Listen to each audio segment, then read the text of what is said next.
உலக வெண்புள்ளிகள் தினத்தையொட்டி சென்னை அரசு பள்ளி மாணாக்கரிடையே விழிப்புணர்வு ஏற்படுத்தும் முயற்சியாக மாணவர் பார்லிமெண்ட் நிகழ்ச்சி நடத்தப்பட்டு மாணவர்களே விவாதித்தனர்.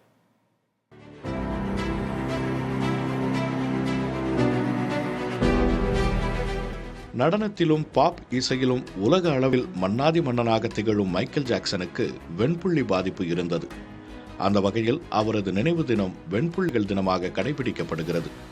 இந்த தினத்தில் தமிழ்நாட்டில் உள்ள அனைத்து பள்ளி கல்லூரிகளில் வெண்புள்ளிகள் குறித்த விழிப்புணர்வு உறுதிமொழி ஏற்க வேண்டும் என அண்மையில் அரசாணை வெளியிட்டது தமிழ்நாடு அரசு.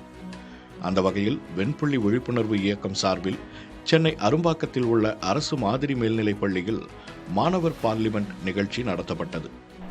வெண்புள்ளி பற்றி எனக்கு அவ்வளோவா தெரியாது. அண்ட் தென் இப்போதான் நான் கற்றுக்கிட்டேனே சொல்லலாம். இது பரம்பரையாக பரவும் நாங்கள் நினச்சோம்.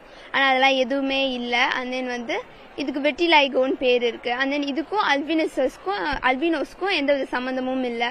இந்த மாதிரிலாம் நாங்கள் நிறைய விஷயம் கற்றுக்கிட்டோம். இதுக்கு முன்னாடி வெண்புள்ளியை பற்றின அவேர்னஸ் எனக்கு கூட கொஞ்சம் கம்மியாக தான் இருந்தது. சீஃப் கெஸ்ட்லாம் வந்திருந்தாங்க. அவங்களாம் பெரிய பெரிய டாக்டர்ஸ் அந்த மாதிரி ஆட்கள்லாம் வரும்போது அவங்களாம் அதை பற்றின விஷயங்களை சொல்லும் போது பல விஷயங்கள் தெரிஞ்சுது.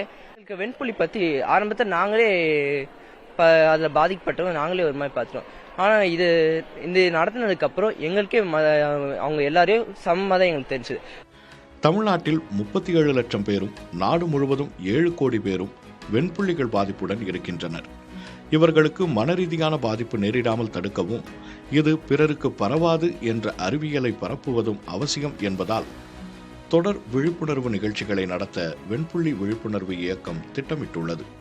வெளிப்புற அழகை மெச்சுகிற ஒரு உலகத்துல வெண்புள்ளி வர்றது மிகப்பெரிய மன உளைச்சலையும் பதட்டத்தையும் தாழ்வு மனப்பான்மையும் உருவாக்கிடும். அது ஒரு மிகப்பெரிய ஒரு உளவியல் ஆரோக்கியத்தை பாதிக்கிற ஒரு விஷயமா இருக்கும். படிக்கிற பையன் படிக்க மாட்டான், வேலை செய்யறவங்க ஒழுங்கா போக மாட்டாங்க. அதனால வெண்புள்ளிகள் குறித்த அறிவியல் உண்மைகளை பரப்புறதுக்காக நம்ம இந்த உலக வெண்புள்ளிகள் நாளை நம்ம பயன்படுத்துறோம். வெண்புள்ளி பாதிப்பு குறித்த விழிப்புணர்வு நிகழ்ச்சிகள் பள்ளி கல்வி இயக்குனர் கண்ணப்பன், பூவுலகின் நண்பர்கள் சுந்தரராஜன் உள்ளிட்டோரும் பங்கேற்றனர்.